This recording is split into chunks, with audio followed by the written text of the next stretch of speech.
And good morning, everyone. Hard to believe earlier in the week we were dealing with all that severe weather. Now it's incredibly peaceful. So I wanted to start things off with a look at severe weather overall as a whole so far this year. And according to the Storm Prediction Center, across the nation, we've had over 1,000 reports of tornadoes, with 61 of them being EF2 or stronger tornadoes.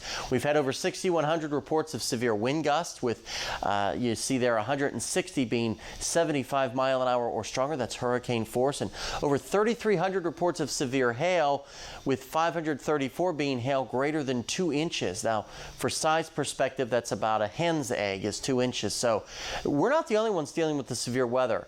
A large part of the lower 48, it has been very, very active this year. In the short term, if you're on the fence about whether or not you should wash that car, I would wait. It won't last today because we're looking at plenty of rain for tomorrow. Maybe wait till the second half of Sunday. That might be the best day to shine up that car because that's when the weather's going to cooperate. So overall today, if you've got plans maybe to walk that furry friend, should be a great day to do it. With slowly increasing clouds, we should remain dry. Temperatures into the lower 80s by this afternoon. You can see here's our next storm system moving in our direction, kind of nudging this area of high pressure out of the way. And by tomorrow morning, we'll be just off to our west, and here comes all that rainfall. Could be some embedded thunderstorms and pockets of heavy rainfall. You see those clouds increasing as we go through the day. Now, I will note, you see here some shower activity with the models. The air is so dry right now that a lot of what you see here early on may not reach the ground until after midnight.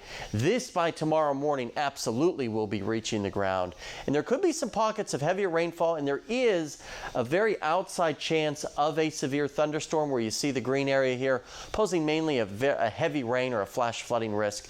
So just keep that in mind for tomorrow. Lower 80s for our high temperature today across the entire tri-state area. Another great day. You want to put the boat on Kentucky Lake? Go ahead and enjoy it. Comfortable tonight with temperatures in the 60s, with that rainfall moving in most likely after midnight. And you see the extended forecast, a wet and sloppy Saturday, unfortunately. Rain wraps up Sunday morning. Then we get into a typical summertime pattern with starting on Monday, daily chances for afternoon pop-up showers and a few thunderstorms.